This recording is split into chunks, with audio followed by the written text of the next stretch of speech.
You're watching Crack the Code. Boom shakalaka.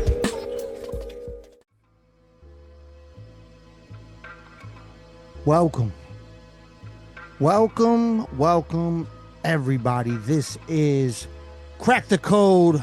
I am Tayamu Denku. That is Roman. Tonight, special guest, the artist himself, Longvo in the house. What's going on, man?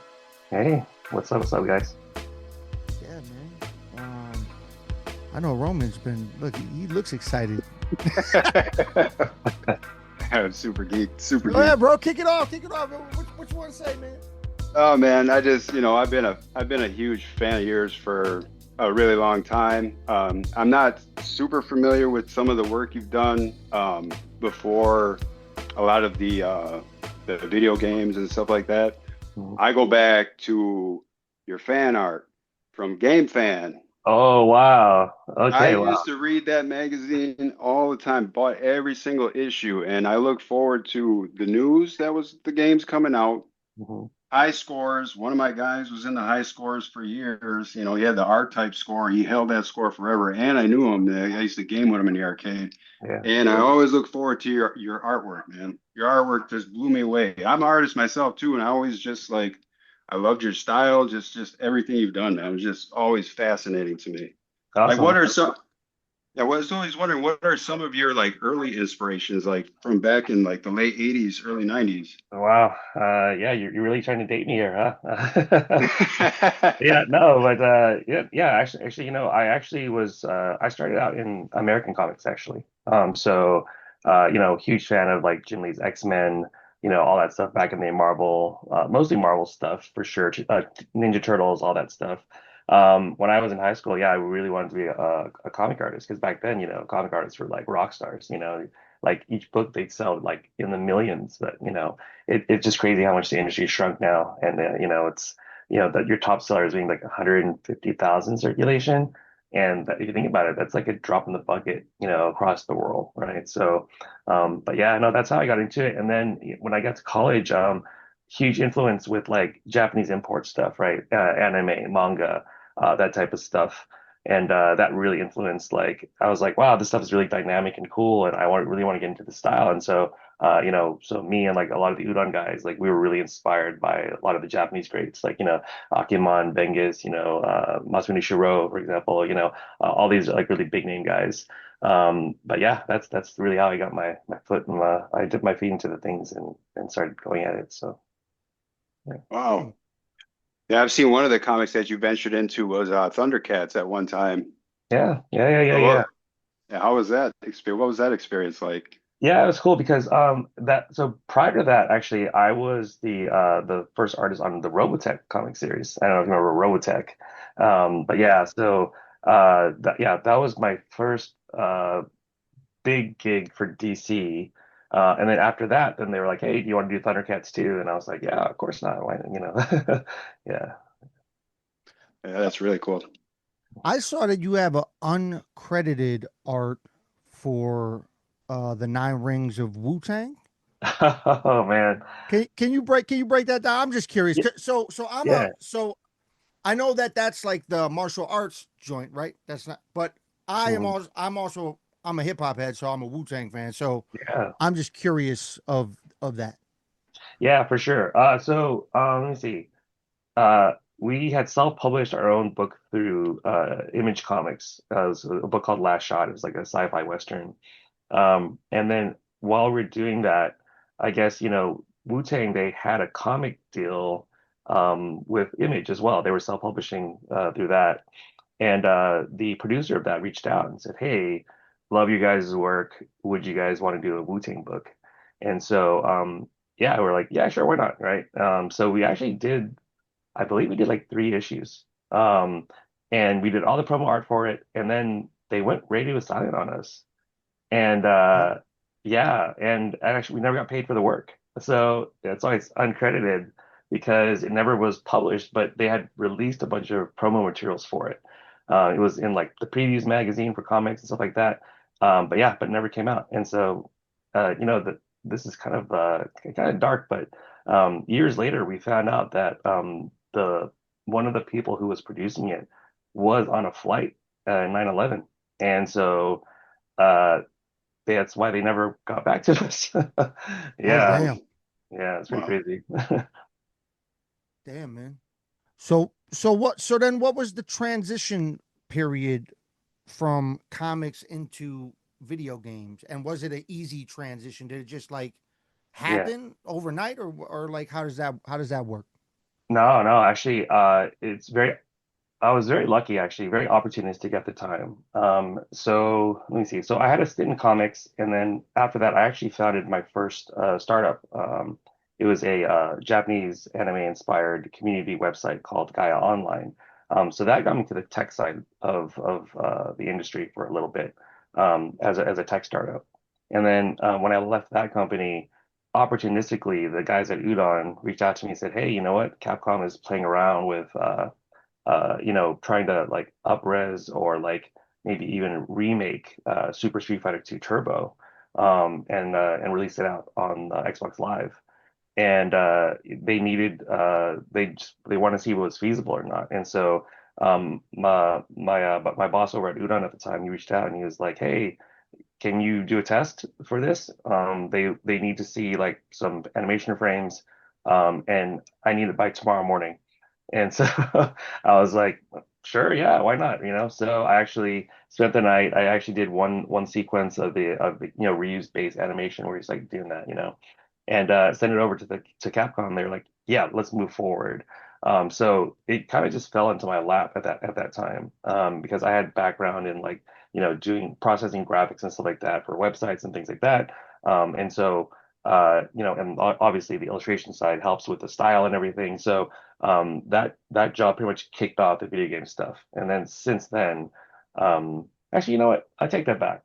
I actually knew people who were working in PC gaming a long time ago, and I actually used to do graphics for them as well. So I think that's kind of how everything came together. Like, oh yeah, Long, you worked on stuff before, and so yeah. So then I started working on the game, and then after that, because you build a name with the companies that you work for, they start asking you back for things, right? So that led to doing ending illustrations for Tatsunoko versus Capcom on the Wii, for example.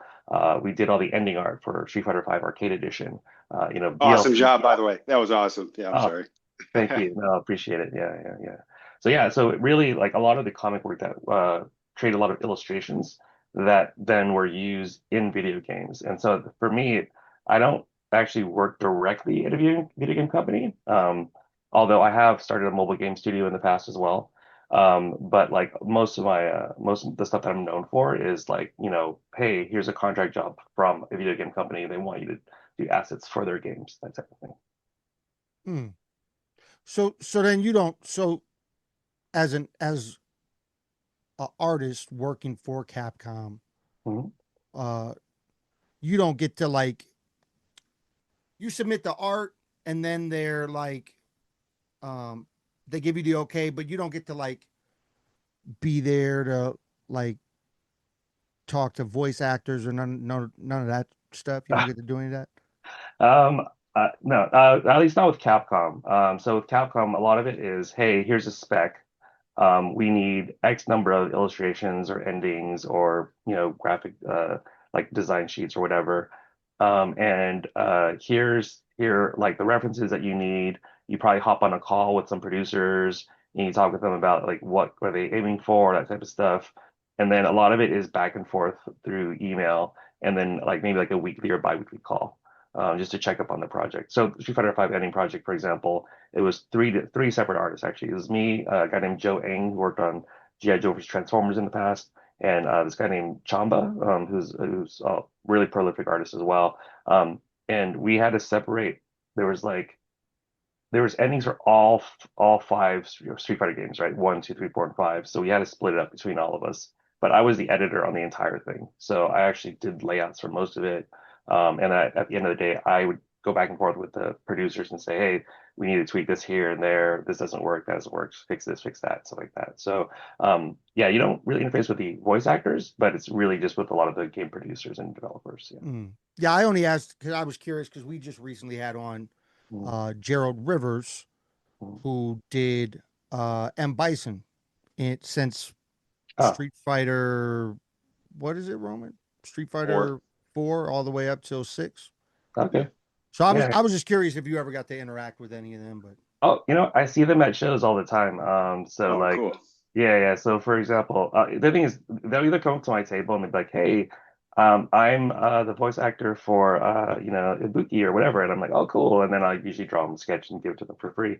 Um, you know, uh, it's cool because it's like, uh, their voice is so iconic, right? And so it's like, even when they're talking casually, you can kind of hear it in their voice still. And then when they actually say the full line for you, you're just like, oh shit, you can start geeking out and stuff like that. So I always like to give back to the community. Usually, do you guys remember Street Fighter Assassin's Fist? Yep. Oh The yeah. live action? Yeah. Yep. The actor Christian Howard who plays Ken. Actually he's a good friend of mine. Bumped into him at San Diego Con. I was like, oh shit, you're fucking Ken, dude. And oh sorry, you're gonna bleep that out, right? No. I'm not sure what your podcast is rated, but in any case, really really cool guy, really down to earth. We threw all this Ken merchandise at him at a show. He was wearing like a hat and a t-shirt and everything, stuff that I had designed. But yeah, no, it's really cool. Yeah, I really love just like interacting with all the people involved in the stuff. It's just really fun to give back to the community. That really helped me build my career. So yeah. Roman, you got something? Yeah, I just think it's crazy because like I didn't see your work for a long time, from when I seen the fan art. mm, And then because I have the Xbox 360 and I remember when that Street Fighter came out and I'm looking at the game and I'm like, not that this looks familiar. I was like, this is Longbow's artwork. I knew it right away. mhm. And I had no idea that you did it. And I'm looking I'm like this has to be him. This has to be him. And sure enough, I saw the credits. I'm like, man, I knew it. I knew it. That's just Yeah. it did amazing job at that game. Yeah, dude, I still can't get over how you remember back from reading Game Fan magazine because it's not even in circulation anymore. I don't think. Game No, Fan, no. PSM magazine, remember those? Yeah. The thing is, back then I wasn't a professional at all, but I just loved the stuff, so I would always draw all the characters, and then I would submit it, and that's why you'd see my work in there all the time. I was just submitting everything that I drew back then, and yeah, that really did help build my resume though. So when I did get into comics, people kind of already knew about me, and so that's how I landed the Robotech gig. I worked on X-Men Evolution, a bunch Oh, of stuff okay. with Marvel back then too. So yeah, Oh, all right. This is random, straight left field. I saw that you had some involvement in the movie Inception. Can you talk about that? I was curious of that. Oh, wow. yeah, yeah. So I don't know if you remember, but as the movie was coming out, they had sort of announced like a pack-in for the special DVD box set. It was going to be an inserted comic, and so it was an Inception prequel comic, basically. That's what it was. So at the time I was running creative services at Udon, which means that I had a lot of these client requests, and they said, "Hey, we need someone to work on the Inception comic." And I was like, "Okay, cool. Well, we'll submit some work." So again, this happens all the time. They're like, "We need it by tomorrow." And it's like, okay, cool. So then you put together, an illustration, Leonardo DiCaprio, whatever you think it's going to look like, send it over there. Cool. All right. We're going to hire you guys. And so the thing, this was pre the movie. The movie hadn't come out yet, right? I think they were still doing post on it at this point. And they said, well, you kind of got to understand the world before you work on the comic. We really want you to understand the world. So how do you do that? And they said, hey, would you be willing to fly down to the Warner Brothers lot? We'll lock you in a room for 3 hours and you can read the script. So that's what they did. They flew me down. I went into the Warner Brothers lot. They locked me into their room and the script was on the table. And the funny thing about this is that, how people always question the ending of Inception, right? They're like, well, did the dreidel drop? Like, is it real or not real, right? And the funny thing is, I read the script and at the time, at the very end, it says, the dreidel drops. That's the last line of the script. And so, I knew the answer. So when I saw the movie in the theater, everyone's like, what happened? What happened? I'm like, I know what happens, because I had read the script. But it's hilarious because you don't see it drop in the movie, right? Anyway, it's a fun story. But that's how I got involved with that. The way you described that they brought you into a room, I just envisioned this. You go into this all dark room and there's this weird just spotlight on the script and you sit down That's just the random weird vision I got. No, But yeah. that's exactly what it was actually, except without the spotlight. But yeah, it That's did feel weird. They like just shut the door, and I just hear, like, oh shit, I'm actually locked in here. Right. yeah, man. Roman, you got something? If you ever had the opportunity to do another animated Street Fighter game, would you take on something like that again? Oh, I definitely would. Honestly, like, I look back on the old work, and the thing is, it's tough because back then, uh, I mean, HD Rinks was a nightmare to work on. I'll tell you that. And largely it's because like, we didn't have a team to work on it. It was literally just me. And so what they ended up trying to do was they hired a studio in Hong Kong to work on the game, and with my art direction. So what ended up happening was I started doing like all the assets that they were using to preview the game, and everyone was excited about that stuff. But the studio, they sort of tricked us. They put forward their best artists in the beginning to get the job, and then once they got the job, they farmed the work out to mainland China. So we started getting all this garbage work coming in, and it got really bad to the point where Capcom said, "Long, can you go out there?" They flew me out to Hong Kong. I was there for like I think like 3 months, and Oh, just kind of like trying to work through a lot of their pipeline issues. They were farming out the work to these guys who didn't know how to draw anything. I'm sure you could probably find online some really bad drawings that came out of there. In any oh, case, we had to scrap the entire thing, and then my boss over at Udon, Eric Ko, he ended up forming a group of Hong Kong manga artists. So these guys actually knew how to draw, and we all got together, and then we pumped the game out. I believe in like wow, like 90 days, something like that. But there's something to the effect of like 3,800 frames of animation in the game. Um, but the problem with this too is that HD Remix, you couldn't actually animate anything. You basically were stuck with the frames that they gave you. So it ended up being a redraw on top of all the old frames.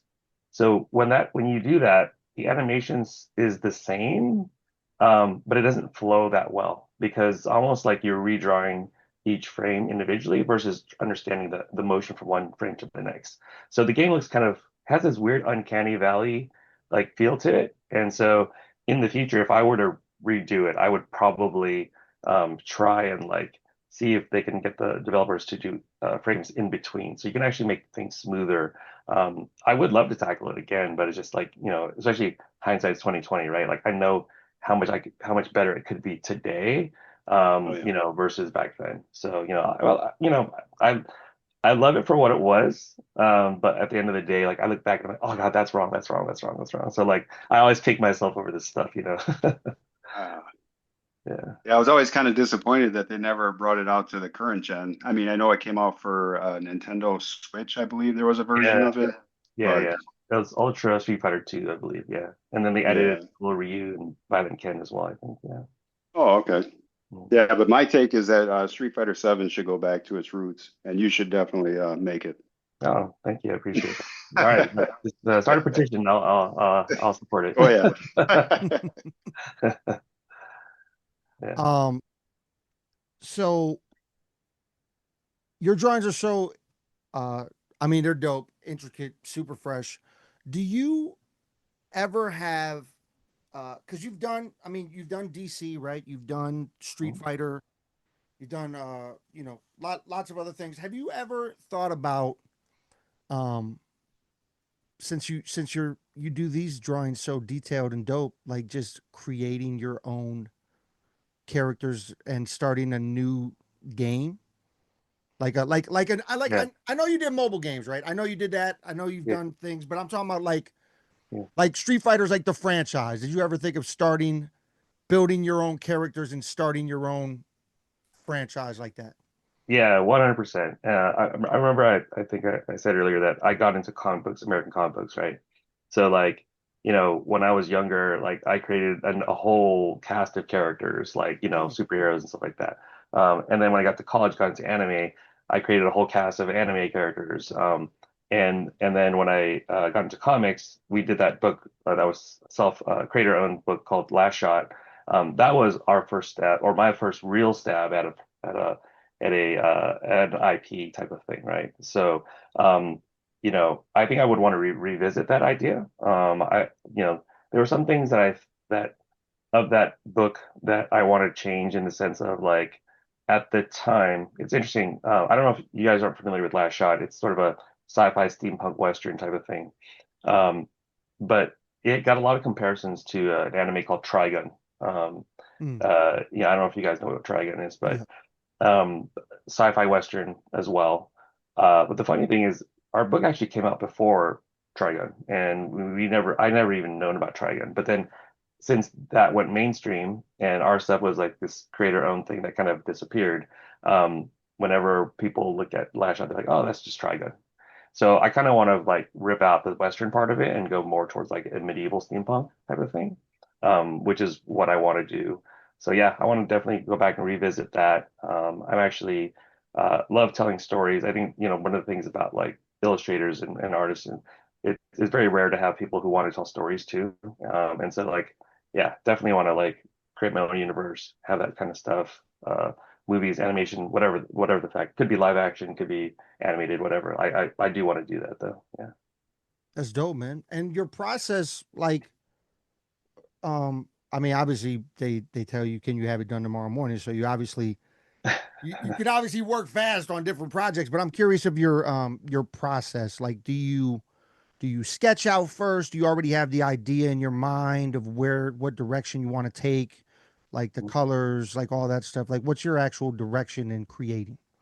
Yeah, so it really depends on the project, right? If I'm just drawing for myself, I'll just sketch until I like find something that I like, right? So it's like, oh, I think now this would be cool because you're just really experimenting and learning.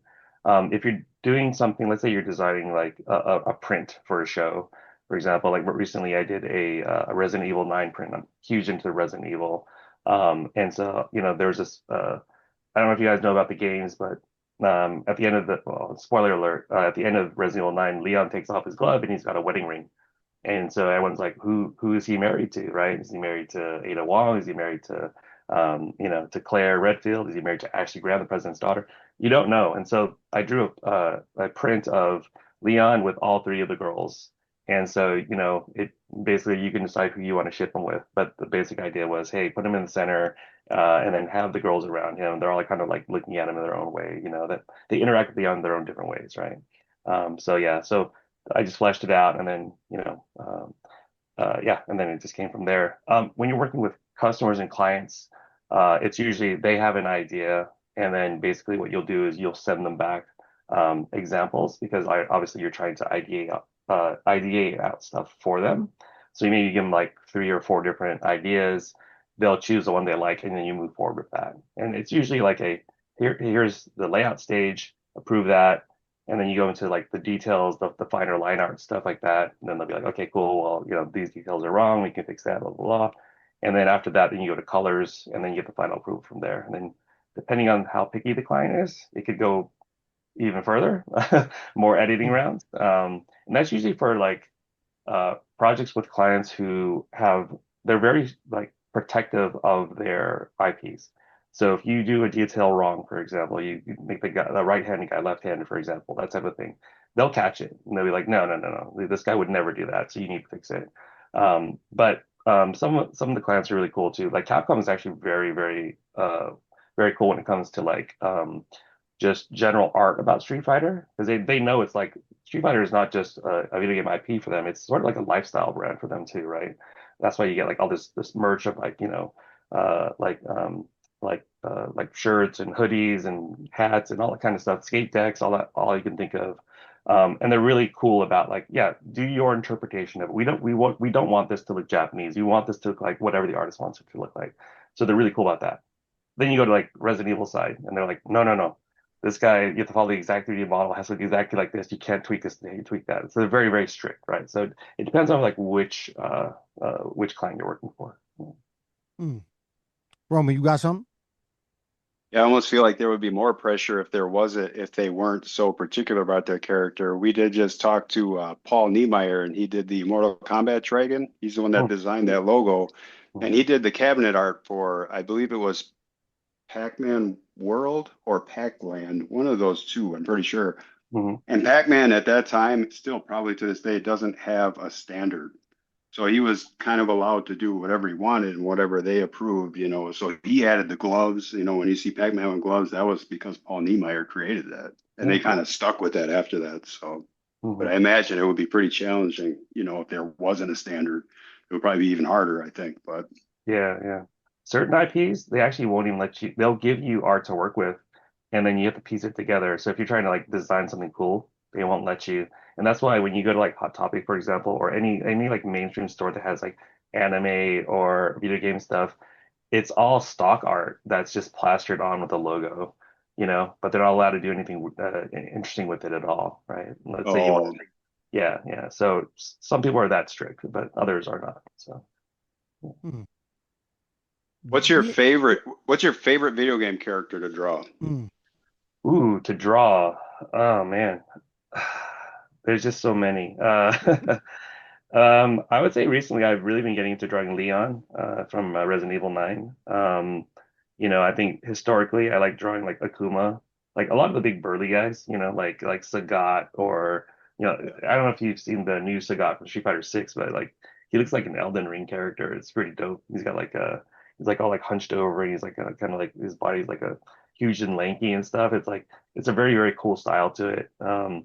Yeah, I think I like drawing stuff that's like either, uh, I guess like I'll stick to the big burly guys because they're just fun to draw. They got like you can do like extreme things with like their fists and their limbs like kind of like reaching at you and stuff like that. Whereas the girl characters, you have to spend so much time just to make them look pretty. It's just I like to just keep my style loose and flowing whenever I can. So. Speaking of Resident Evil 9, so if you've drawn a bunch of Leons, have you actually dove into drawing those the really ugly baby characters in that game? Oh, the Big Fat Baby. I can't say I've drawn the Big Fat Baby. But no, I've drawn Nemesis quite a bit. He's usually a popular request at shows. You draw like the liquors, those things. Um, yeah, yeah, yeah. I think all of Resident Evil's design is just super dope, just in general. I think like it's crazy to think like, we've had 9 movies that are so bad, but the games are so awesome, you know. Yep. Um, but yeah, just the design works is just so cool though. Yeah, definitely. They're doing a remake, man. You excited for that? A remake. Oh wait, you talking about the Zach Cregger film? Yeah, all right. They're doing a new Resident Evil, right? Yeah, it's like a side story, is my understanding. Yeah, yeah, yeah, yeah. It's the guy who did Weapons. I don't know if you've seen that. It's a really Yeah, fun movie. yeah. But yeah, yeah, Zach Cregger's Resident Evil. It looks fun. I mean, the trailer, like, a lot of people are complaining, like, oh, it's not Resident Evil. There's no Chris Redfield. It doesn't matter. Like, he's trying to emulate the feeling of being in Resident Evil, and I think he's done that really well. So, at least from what I've seen so far. So I'm looking forward to it. I always love adaptations, to be honest. Even though like I was just telling you, like all the Resident Evil movies are not great, but like I still watch them because like Yeah. you have to, right? So, Yeah. I Yep. mean, the first one's the only scary one. All the rest of them are. You know what they did with Resident Evil? They did what they did with Fast and Furious. First mm, one's all right?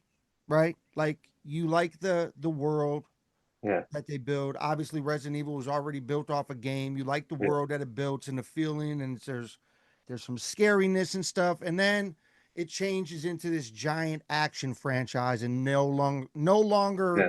is it scary at all. Like there's nothing scary about any of the other films to me. Yeah. Yeah, I think yeah, I totally agree there. I think like the Fast and Furious series, it just becomes more ridiculous as you go, right? Like the first one's like grounded in reality, right? Like, oh, it seems like kind of like one of those like thriller cop movies, like he's undercover and all that kind of stuff.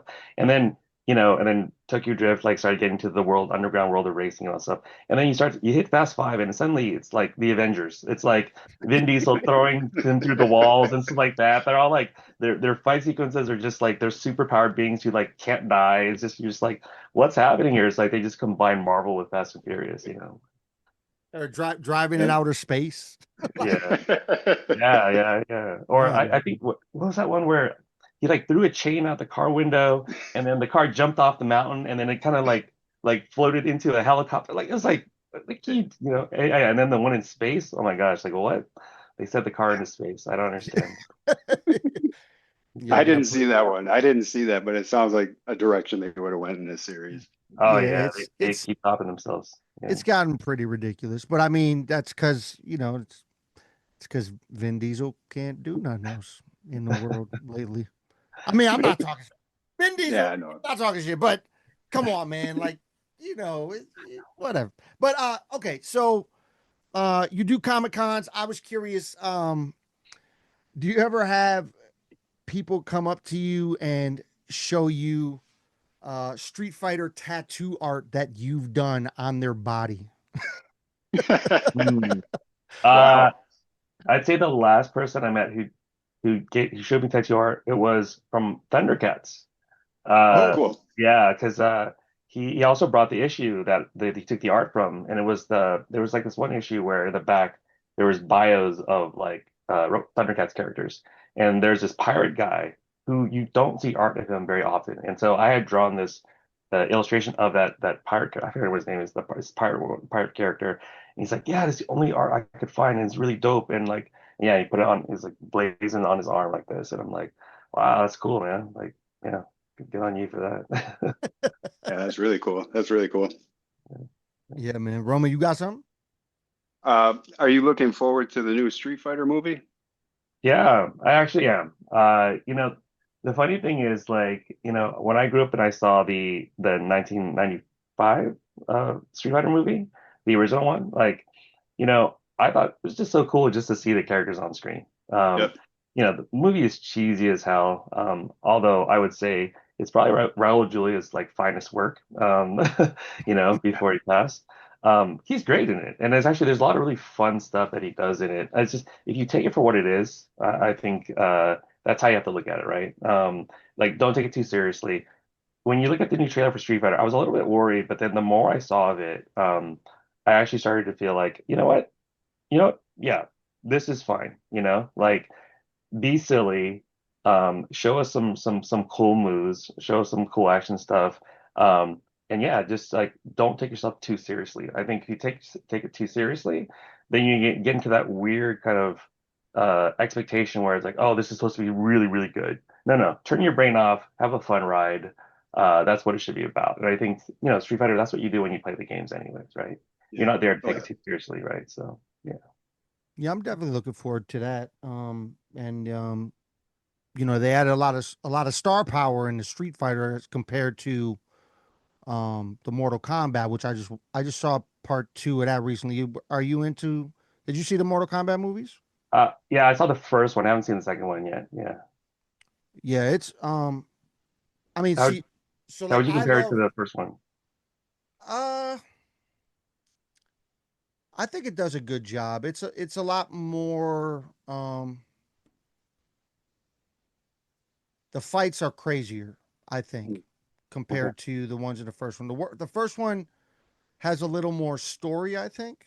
Mm, This one, it's more tournament fighting. I mean, you know the direction they're going, but they already set up the initial story for some of the people in the first movie. mm, So this one is more so the fight tournament, but the fighting is crazy. Like it's like um I don't I don't know if you're a hardcore. I know you draw gaming art and stuff like that. I don't know if you're a hardcore gamer, but I'm a huge Mortal Kombat person personally, and yeah. the moves they do in the movie are very similar to the moves that they do in the last game that came out. Mm, And okay. it just it sets up good for the third one, which they're planning on doing. And now I think I think it's green lit now because now they went over like 250 million in their in Mm, the box office, and they were. yeah, I think they only had an $80 million budget, and I think as long as they got over 150, they're probably going to green light part three. And I mean, I think it's at 250 now. yeah, So, yeah. I mean, the production value on the first one was really, really great. I can see that carrying into the second one. So, I mean, they keep that up and then have a lot of cool fighting scenes. I mean, that's what really people are there for, anyways. As long as the story is just serviceable and it's not like really stupid, you're not going to be cringed over it, then like it should be fine. Like, yeah, why not do the third one too? yeah. So how does the mobile game world kick off for you? The is it hip tick hip? Is Yeah, it? Hyptic Games. Yeah, Yeah. yeah. So how does that kick off for you? So the interesting thing is, it actually started out as another idea. So my first startup was Gaia Online, which was I told you it was a social gaming site for tweens. Um, that site basically it was, if you really boil it down to its basics, it was basically an MMORPG played through a web browser. And so I guess like the concepts that were born from that product was like this idea that you could participate in specific types of games and earn specific types of items for that. And at the end of the day, you would collect things that represented what you liked and what you were good at. So for instance, if you like racing games, so you play the racing game, you'd win like car, stuff for your character and stuff like that. So I had this idea for a larger product that what if you could take an avatar that you create of yourself, bring it into any video game that you play.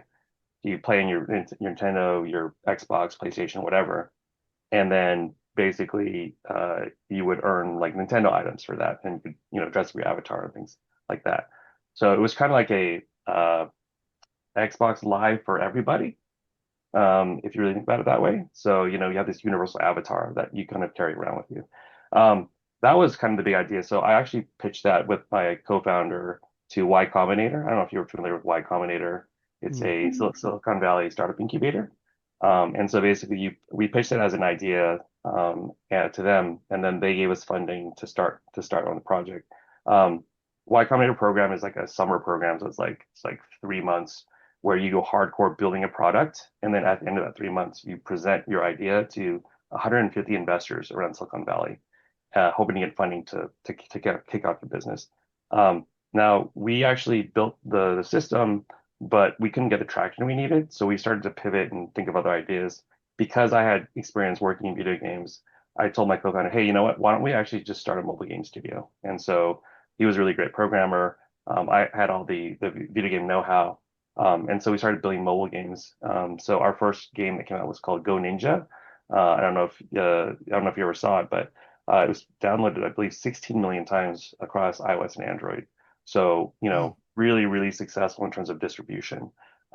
We did other games after that too. We started building games for like Namco Bandai. We did Bravo Man, Binja Bash. We started building like a bunch of other games too. And the thing from that is that you know, we really learned how to use the tools at the time. The funny thing is, a lot of those tools are much easier nowadays. Like nowadays, you can actually vibe code a game, using AI, and so you don't actually need developers that much anymore. So it's just interesting to see, like over that amount of time, how much the industry has changed in terms of like the tools that are available to us. Um, yeah, I think I went on a tangent there, but I don't know if that answered your question or not. Were you able to work directly with Shaq?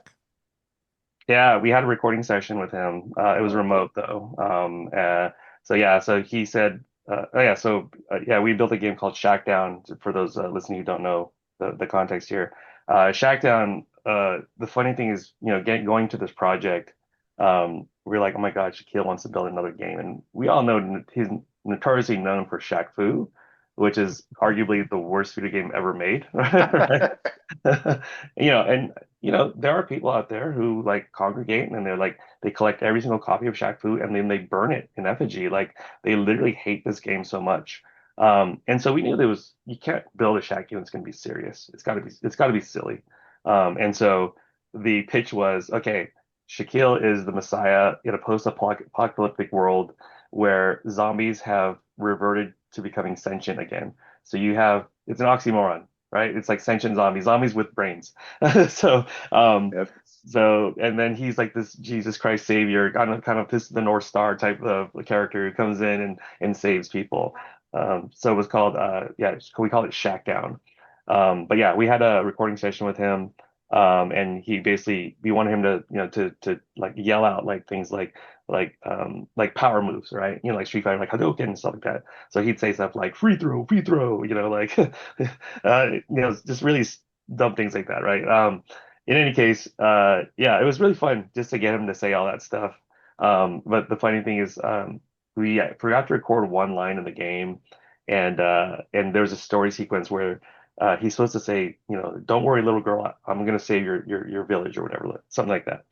And my co-founder was like, "Oh, don't worry, man. We can fake his voice, and we'll just like kind of change the pitch." And he tried it, and I was like, "That's not gonna work, dude." So like he kept trying in many different ways. No one sounds like Shaq. His voice is so iconic, right? Yeah, it started sounding really stupid. So we ended up just cutting the line. Just made him say dot dot dot. So the girl's like, "Are you gonna help us?" And he's like dot dot dot, and it's like makes Shaquille be all serious and stuff, right? Like, yeah. But that was a fun time. Yeah, man. Roman, you got something? What's your favorite video game? Do you have like a comfort game that you just always go to, or? Yeah. So actually, let me see. There's a few I could go to. Me and my wife, we like playing Call of Duty, Black Ops Zombies. We do that a lot. It's just you just trying to turn your brain off and just like run around and do stuff, and it's just you feel all super powered and stuff, right? It's just a really good like way to like like let off some steam. I would say in terms of single player stuff, I love playing like Resident Evil games. I played every single one of them. Two and four are my favorites. Nine is getting up there.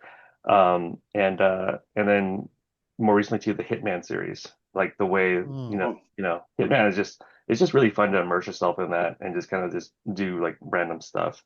The studio actually just released First Light, the James Bond game. Yeah, And so I yeah, just yeah. started playing that. You can see all the influence from Hitman in there, and it's actually really fun. So yeah, it looks good. It looks good. yeah. Yeah, Roman, you got a favorite game? Uh, Street Fighter 2 is still one of my top favorite games from back in the day. But otherwise, other than that, probably like Cuphead. I just love the challenge in Cuphead, and the game is just so. I still haven't beat it yet, and it just frustrates the shit out of me. But I keep playing it because I just love that challenge and being able to get to that next stage. So that's definitely one of my go-to. And then I'm like old school gamer too, so I still play all the classic Ninja Gaidens, the Castlevanias. Just like for me, it just kind of helps me keep everything fresh. I'm getting older, so I kind of go back because those games are hard. Those games were just made to be hard. That's just how it was. Even my little nephews now, they're like, I can't play these games. They're too hard. They're too hard. I'm like, well, if they be playing, that's how you get better. You learn the patterns, you learn how to play them, and Yeah. so. Dude, I'd highly recommend you play this game called Absalom. I don't know if you've ever heard of it. It's Oh basically yeah, that's a good oh man, it, that's a really good game. Yeah, I it love that game. yeah, side scroller beat 'em up, but with Yeah, RPG and yeah, yeah, roguelike elements. yeah. And you can play it so many different ways sometimes, and you play couch co-op too. Super, super, super fun. Oh, that's cool. I haven't played co-op yet in it, just single player, but yeah, that's awesome. Yeah, co-op is definitely like you grab a friend who loves those games too and play with you. Mm. It's really, really cool. Yeah. Oh, cool, cool. Yeah, yeah. I mean, I'm definitely a Mortal Kombat head, but I I love those like the side scroll beat 'em up games. Like I love the Streets of Rage games, Mm. the Simpsons arcade game. Like I remember sitting at the Simpsons arcade game spending so much money to try to beat that game in the arcade back in the day. Like Yeah. even I mean Roman knows when we were at the Midwest Game Classic, like I'm a big Bad Dudes fan, That dude's like yeah. from way back. Double I mean Dragon. Double Dragon, Oh yeah. Oh yeah. all those like the turtle games are crazy. Like Yeah. yeah, all those games were definitely my go-tos. I even loved I mean I loved the new Streets of Rage game was tight. Like I Mm. like that how they it's like Have you either of y'all played that? The new Streets of Rage? Like it's Not like the a new one, Oh no. yeah, yeah. yeah. So it's like the same concept, right? Different storyline, but then crazy graphics. Like the graphics are Yeah. like 1,000 times better from the old school joints. Yeah. But Did you ever play the arcade Uncanny X-Men game? Like I think it was like 5 player. Oh, oh That. yeah, Yeah, yep, yep, yeah, oh, great game, great game. yeah. yeah. We play. Mhm.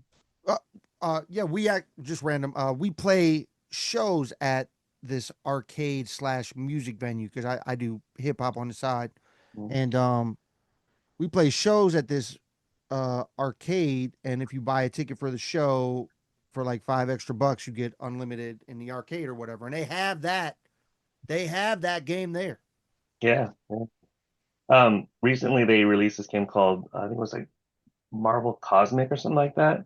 But it's a really good nod back to that game. But it's like all the new Avengers stuff and Mm, X-Men stuff and everything. It's really cool.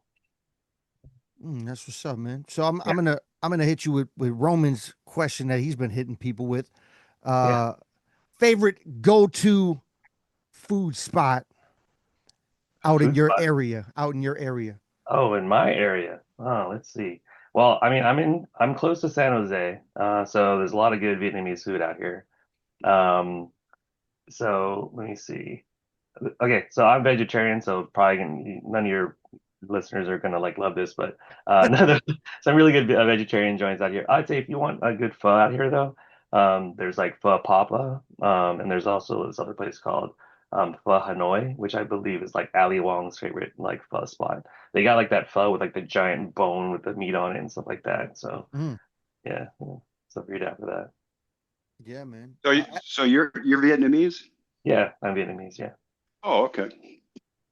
I think it's. I had a friend of mine in high school, and one of my favorite pieces of artwork was the side of the arcade cabinet of Ryu when he has his back turned and it has like kind of like the flame around it. Hmm. And I had a friend in high school that was just an amazing artist, and he drew that picture and he hung it up in his locker. And I just couldn't wait to see him open his locker. Every time he would open, it was so cool. And Yeah. I just think it's wild to me that that being my favorite piece of art for Street Fighter, Hmm. 30 years later, I see your piece with Ryu looking up in front of Sagat and Sagat's looking down. I love that art. I love that. I want to get a big poster of that. So you're gonna have to send me a link of where I can buy that because that Oh picture yeah. is phenomenal. For sure, for sure. Do you ever come to any of the shows like San Diego or Anime Expo or Evo even? No, but if you ever come to Wisconsin, but yeah, I definitely would like to get out there. I would definitely like to see that. Okay, well we'll connect offline and I'll see what I can do. Oh, cool. All right. Yeah, yeah. Speaking of arcade cabinets, one of the first projects I did with Capcom, after HD Remix came out, was they were actually launching Street Fighter 4. So they flew me out for the Street Fighter 4 launch party, and basically they had a bunch of these blank arcade cabinets, and basically they flew me down there, and I spent the day just like basically doing illustrations straight onto the cabinet, and then they put it onto auction afterwards. So I believe I outsold like. I think it was like a record by like an old Beatles record or something like that. And the arcade cabinet sold for more than that. And so it was like the top seller in the auction. So it's pretty cool. Damn. Do you remember what the artwork, what the picture was? Yeah, one side was Ryu like doing the Hadouken, and the other side was Akuma doing his teleport. Oh, awesome. Yeah, Wow. I'll send you some pictures after. Yeah, I was gonna guess that Ryu was probably your favorite character to draw. I mean, he's probably one of the top. He's probably up there. He's probably the easiest for me to draw, just because I've drawn so many times. That kind of gives me like PTSD of like the Udon guys had asked me. They were doing a special release of this one Street Fighter book, and they wanted to pack in a original sketch in each one of them. And so he said, we are going to print 250 of these books. And so I ended up doing 250 drawings over a weekend, all head Wow. sketches. And so I drew Ryu. I must have drawn Ryu like, I don't know, like 75 times over a weekend. Wow, that's amazing. That is amazing. Wow. Damn. Yeah, I mean that's definitely been uh probably my favorite character Yeah. in Street Fighter. Roman, Um who do you main in Street Fighter? Just curious Yeah, yeah, Ryu. for you. Yeah. Yep. Oh yeah. So Ryu and Ken matchup, always Ryu. yep, Yep. for me. Oh For yeah. me it Yep. Yeah, Yeah. me and my brother played a lot, and he loves Ken. So we always, since 1992, we've been back and forth, Ryu Ken, and all of them in all the games. Yeah. Yeah. Yeah, for Yeah, sure. it was always Ryu and uh Gosling. Oh yeah. Oh, okay. Yeah, In yeah. in I'm talking like I don't know about newer games. I mean, I'm talking uh part 2. Yeah. So arcade like when I'm in like yeah. Yeah. So you've never messed with like well, actually, do you play Third Strike or did you skip over that to four? Man, did I play the third one? Third Strike is the one it's probably the best looking 2D animated version of Street Fighter. Yeah, I did play. Yeah, I played that one. Yep. There was three versions of it. There was New Generation, which is the first version of three. Then there was Double Impact, which was the Mhm. second one, and then Third Strike. Third Strike, that's right. Mm. Yeah. Third Strike's All of the them are dope. Yeah, but I yeah, love Third. Yeah. yeah. Third Strike was is the one people play in the tournaments. That's why it's the most well known. Yeah. Have you ever met Diego? Yeah, of course. I designed Really? his Beast logo. What? Yeah, Oh yeah, man, yeah, that's cool. That is yeah, really yeah. cool. Yeah, so Wow. I met him a few times, and then Udon actually publishes the Daigo manga. There's actually a Daigo manga that Udon publishes as well. So yeah, no, I've seen him Oh, a few times around the show and stuff like that. So yeah, oh, cool. Mm. yeah, yeah, yeah. Also, I'm friends with Justin Wong too. So Oh, some one of these days I got to get them both to come together and recreate Moment 37. So that'd be awesome. That would be awesome. Wow. Yeah, man. Uh, have you ever been out to Wisconsin? I don't believe so. I think maybe the closest I've gone to is North Carolina? Was that anywhere near there? I'm not even sure. No, no, no. So Not really. we're like the Great North. So we're like an hour and a half Yeah. north of Chicago. Oh, okay. I've been to Chicago. I've been there for CTE2 and also for WizardCon when way back in the day as well. Mm. So yeah, so that's the closest I've probably been then. Yeah. Cool. Yeah, because we just had the Midwest Gaming Classic out here, which was it was pretty dope. From what I've heard, the history of it, it started in a small, um, like small room in a Sheraton hotel, and that had like 1,000 people. And this year, from what I heard, over the weekend that they had at the big convention center, it was somewhere between 30 to 50,000 people, something like that. Yeah. Yeah, that's how they all start, right? It's kind of interesting because a lot of these shows, like, it feels very intimate when you first start it, and then once it gets to a certain size, then people start getting jaded, and they're like, oh, it doesn't feel the same anymore, and then the old school people start to leave, and then it becomes this mainstream thing. Yeah, a lot of conventions go that route, but I always have liked the smaller ones where you kind of know everyone there, and Mm. like it's almost like it's almost like Cheers, like you go where everyone knows your name, that type of thing. Yeah, man. Roman, you got one last question? Yeah, I know with the artwork, I know it's kind of, with drawing and creating images is completely different than animation, but have you ever thought about doing animation or have you done animation like Yeah. cartoons and stuff?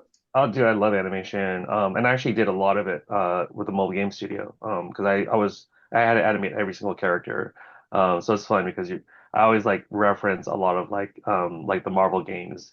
How does this run cycle look? How does like this uppercut look? Like it's really fun just to see how with just some abstraction you can create this effect that looks so cool. So yeah, definitely I played around with it. I actually took animation in college as well. And I remember I was always in the studio, just drawing, drawing, and drawing, because it was just so cool to see it all come together at the end of the day. It's very, this is why, like, in the industry, like animators, they're the most underpaid people, but they love the work so much that they stick it out. I don't know if you know much about Japanese animation studios, but like those dudes are overworked like hell. They get paid pennies like for like per frame.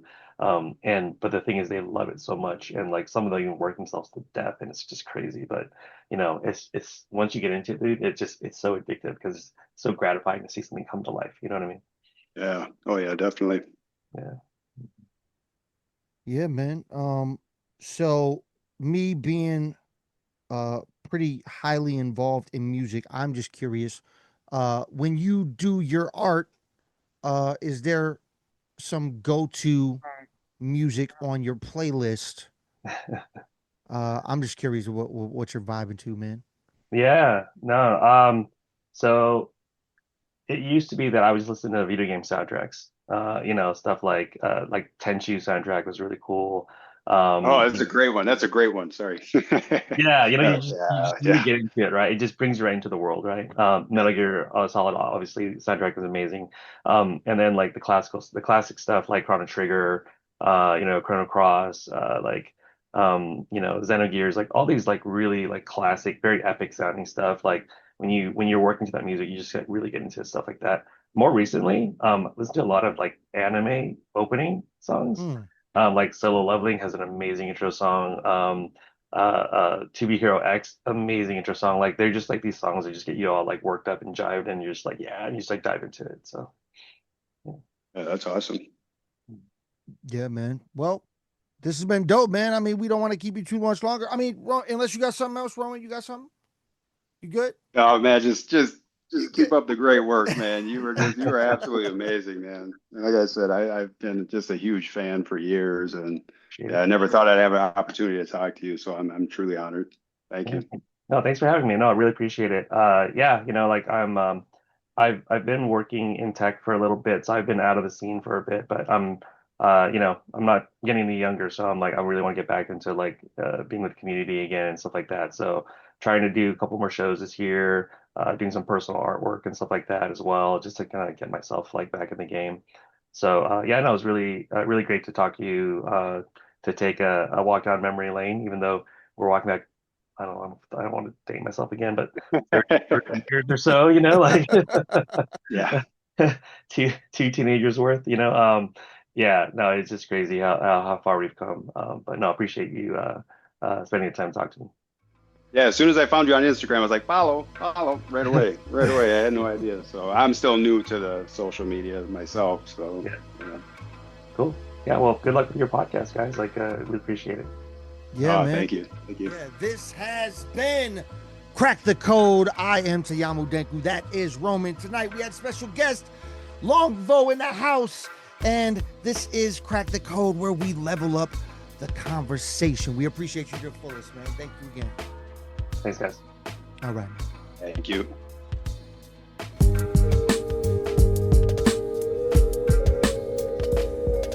And you're watching Crack the Code. Boom shakalaka.